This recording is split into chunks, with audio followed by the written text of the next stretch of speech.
আসসালামু আলাইকুম রহমতুল্লাহি ওবরকাতুহু। সম্মানিত দর্শক, শেখ হাসিনার দেশে ফেরা নিয়ে নিদারুণ বিতর্ক চলছে। রয়টার্সের সঙ্গে একটি লিখিত সাক্ষাৎকারে তিনি জানিয়েছেন যে তিনি 2026 সনের ডিসেম্বরের মাসের মধ্যে উইদিন ডিসেম্বর তিনি দেশে ফিরবেন। আর তার এই বক্তব্যের পর সারা বাংলাদেশ নড়ে চড়ে বসেছে। পক্ষ এবং বিপক্ষে নিদারুণ আলোচনা হচ্ছে। তার যারা সমর্থক তারা মনের আনন্দে বলার চেষ্টা করছে যে এটা না হলে কি বঙ্গবন্ধু কন্যা হওয়া যায় নাকি।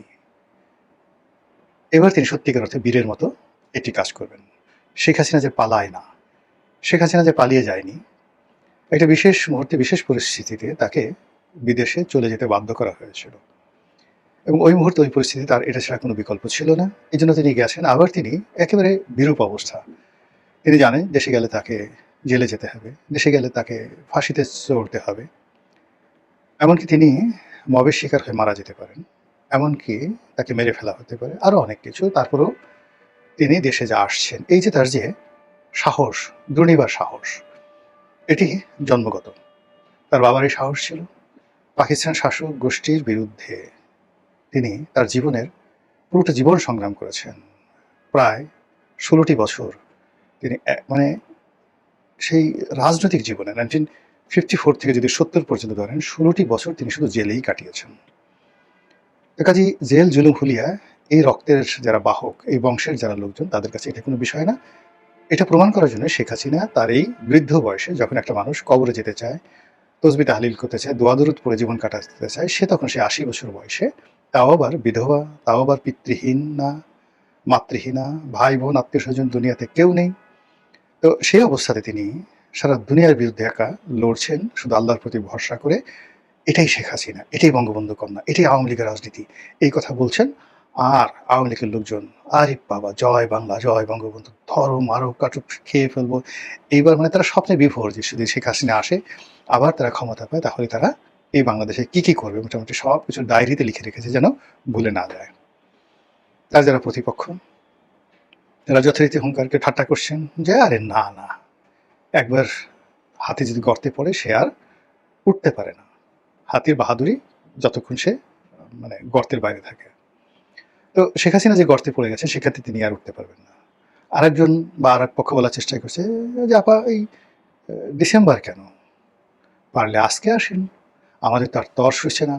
আপনার জন্য জেলখানা প্রস্তুত, আপনার জন্য ফাঁসির মঞ্চ প্রস্তুত, আপনার জন্য ফাঁসির রায় রেডি করা আছে, আপনি আসবেন আর ঝুলে পড়বেন, আর আমরা আপনাকে শাস্তি দিয়ে মনের আনন্দে বগল বাজাবো। কামান কামান আপা, আসেন আসেন আসেন ম্যাডাম, আসেন জনাবা, আসেন। এরকম একটা পক্ষ বলছেন। আরেক পক্ষ বলছেন যে আসার সঙ্গে সঙ্গেই তাকে ফাঁসিতে লটকানো হবে। তো এই ধরনের যে হুমকি ধামকি, কথাবার্তা, পাল্টা বক্তব্য, এগুলো চলছে। তার সঙ্গে সঙ্গে আবার খুব ইন্টেলেকচুয়াল লেভেলে যারা একটু বুদ্ধিশুদ্ধি রাখেন, তারা নানা রকম বিচার এবং বিশ্লেষণ করছেন যে এখন নয় কেন। মানে তিনি সেই জুলাই মাসে না এসে, আগস্টে না এসে, সেপ্টেম্বরে না এসে, এই দীর্ঘ সময় নিয়ে তিনি কেন ডিসেম্বর মাসে আসতে চাচ্ছেন, এবং এটা নিয়ে তারা নানা রকম কারণও খুঁজে বের করেছে। প্রথমত হলো যে আপনি যখন কাউকে ভয় দেখাবেন, 1, 2, 3 ধরলাম, ধরো, এই সমস্ত কথাবার্তা যখন বলবেন, তখন যে অ্যাকশনগুলো হবে, যে রিয়াকশনগুলো হবে, এবং একটা সময় ভয় পেতে পেতে ভয় পেতে পেতে সে দুটো অবস্থা হবে, সে আর ভয় পাবে না। আরেকটা ভয় পেতে পেতে সে এতটা দুর্বল হয়ে যাবে যে যেখানে ভয়ের কারণ আছে সেখান থেকে সে মুখ ফিরিয়ে অন্যদিকে চলে যাবে। তো শেখ হাসিনা তিনি ভালো করে বুঝে গেছেন যে তার প্রতিপক্ষরা তাকে ভয় পায়, জমের মতো ভয় পায়, বাঘের মতো ভয় পায়।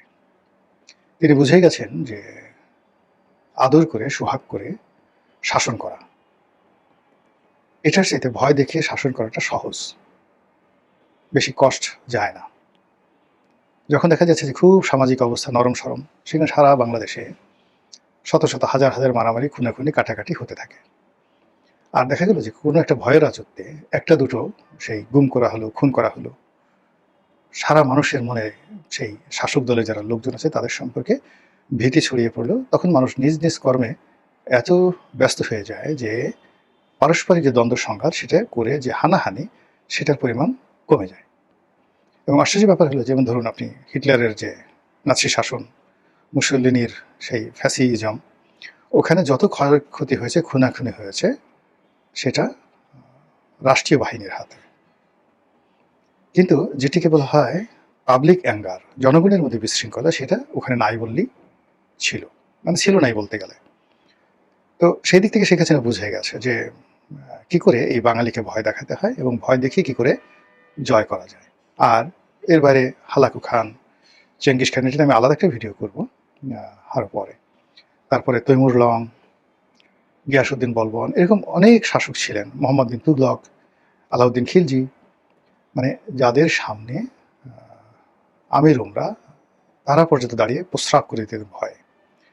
আলাউদ্দিন খিলজি বা সুলতান গিয়াসউদ্দিনের বলবনের দিল্লির রাজদরবারে তিনি ধমক দিয়েছেন বা প্রশ্ন করেছেন, সঙ্গে সঙ্গে অনেক আমির উমরা সেনাপতি প্রস্রাব করে কাপড় চোপড় নষ্ট করে ফেলেছে। এরকম ঘটনা বহু ঘটেছে। তো বুঝেন যে কিভাবে, মানে তিনি যেখানে যেতেন সেখানে তার নিষ্ঠুরতা এমন পর্যায়ে যেত যে তার সাথে যুদ্ধ করার সাহস কেউ হতো না। তো সেক্ষেত্রে শেখ হাসিনা যে দৃষ্টান্ত স্থাপন করেছেন বাংলাদেশে, যে ভয়ের রাজত্ব কায়েম করেছেন বা করেছিলেন, তার প্রেক্ষিতে সবাই যেটা চিন্তা করছে যে আওয়ামী লীগ যদি বাংলাদেশে আসে, শেখ হাসিনা যদি ফিরে আসে, তাহলে পিঠের চামড়া থাকবে না, শরীরের অন্ডকোষ থাকবে না, কারো ঘরে বউ থাকবে না, কারো ঘরে কন্যা থাকবে না, কারো ব্যাংকে টাকা থাকবে না, কারো দোকানপাটে মাল সামানা থাকবে না। একেবারে গনিমতের মাল হিসেবে ধরো, মারো, কাটো, যা ইচ্ছে তাই করো, এরকম 7 দিন শেখ হাসিনা হুকুম দেবেন। তো এরকম অবস্থা যদি চলতে থাকে বা হয়, তা থেকে বাঁচার জন্য দুটো পদ্ধতি রয়েছে। একটি পদ্ধতি হলো যে সম্মিলিতভাবে শক্তি অর্জন করে ঐক্যবদ্ধ হয়ে শেখ হাসিনার আগমন, তার সন্ত্রাস, তার বাহিনীর সন্ত্রাসকে রুখে দেওয়া, যেটি চরিত্রগতভাবে বাঙালি নেই। বাঙালি সবসময় শক্তের ভক্ত, নরমের জম। তারা যখন দৌড়ায়, আপনি পিছন থেকে ধরেন ধাওয়া দিচ্ছেন, কোনো অবস্থাতে তারা পিছনে তাকায় না, তারা দেখেও না যে কে তাড়া দিল বা কে পিছনে আসে। আপনি বলছেন যে ধর, অমনি নিউ মার্কেটের সেই বা নীলক্ষেতের মোড় থেকে বা সিটি কলেজের মোড় থেকে বা শাপলা চত্বর থেকে তারা দৌড় শুরু করবে। দৌড় শুরু করে ৩-৪ কিলোমিটার যাওয়ার পরে তাদের তখন মনে হবে যে পিছনে তাকায় দেখি কেউ আসছে কিনা, তাকায় দেখা গেলো কেউ আসেনি। এই হলো আমাদের দৌড়ের ইতিহাস।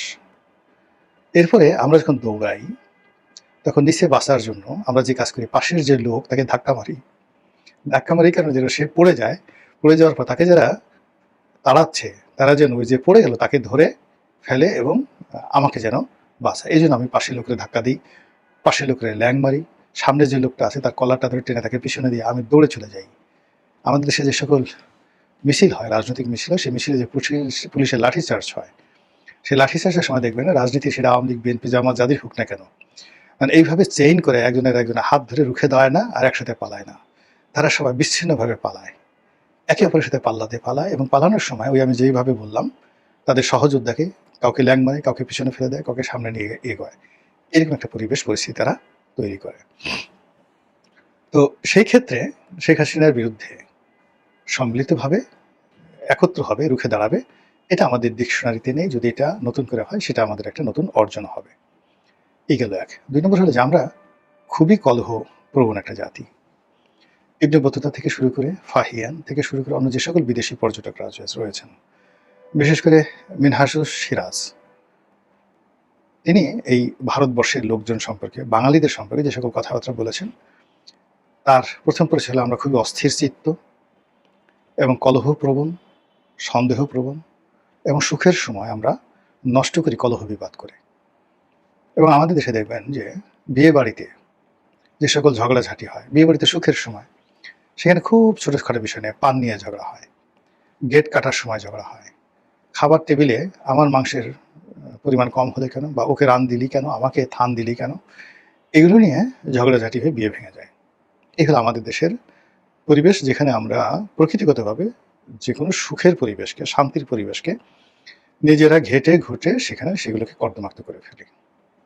তো সেই দিক থেকে যেটা হলো যে এখন বিএনপি জামাতের সত্যিকারের সুখের সময়, কোনো there is no reason BNP এবং জামাত পরস্পরের বিরুদ্ধে, বা এনসিপি, 3টি রাজনৈতিক দল একে অপরকে দায়ী করবে, গালাগালি করবে, দেয়ার ইজ নো রিজন।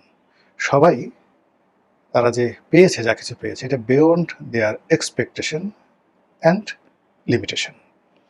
তাদের যেটা সীমাবদ্ধতা ছিল, এটা অতিক্রম করে তারা বিজয়ী হয়েছে। তারা যেটা পেয়েছে সেটা তাদের স্বপ্নের অতীত।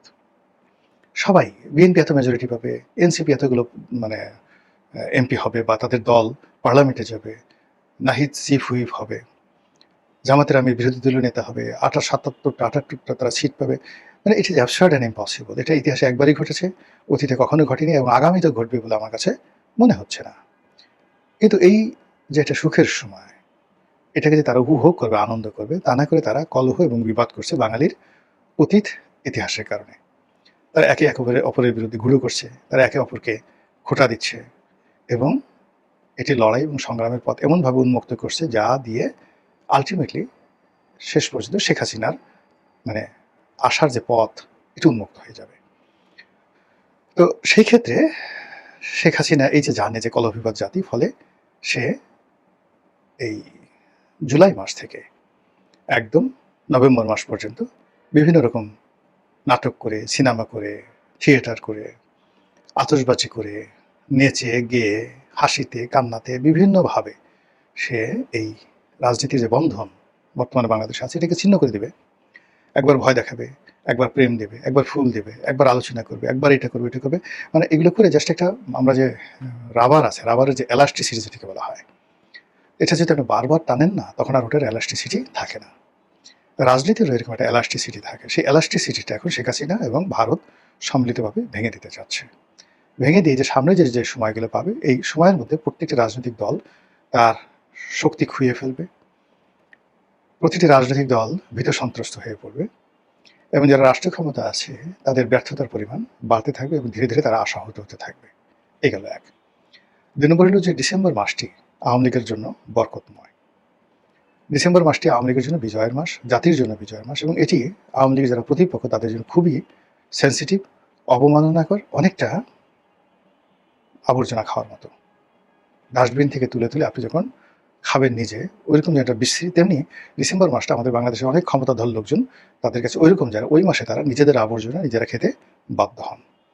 ঠিক সেই ডিসেম্বরে এবং বিশেষ করে ১৬ই ডিসেম্বর বিজয়ের দিনে যদি শেখ হাসিনা আসেন বা আসার ভয় দেখান বা পরিস্থিতির সৃষ্টি করেন, তাহলে তার যে প্রতিপক্ষ, সেই প্রতিপক্ষরা তারা মুখ তুলে কথা বলতে, অন্য সময় হলে যেভাবে তারা গাল ফুলিয়ে কথা বলতে পারে, ডিসেম্বর মাসে তাদের কণ্ঠ আস্তে চুপ হয়ে যায়। এরপরে আরও কিছু ঘটনা ঘটে।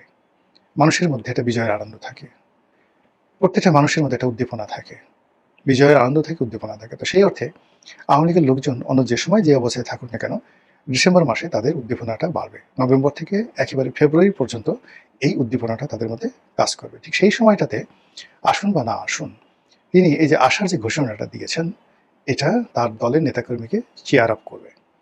আর কোনো কারণে যদি পরিবেশ পরিস্থিতি, আন্তর্জাতিক নেগোসিয়েশন, হোয়াট এভার মেবি, যাই হোক না কেন, তিনি যদি ঝুঁকিটা নিয়েই বসেন, তাহলে সেটা সামাল দেওয়া সরকারের জন্য ভীষণ ভীষণ রকম কঠিন হয়ে যাবে। এত কঠিন হয়ে যাবে যেটা আমরা কল্পনাও করতে পারছি না। মহান আল্লাহ আমাদের সবাইকে হেদায়েত দান করুন এবং হেফাজত করুন। আসসালামু আলাইকুম ওয়া রাহমাতুল্লাহি ওয়া বারাকাতুহু।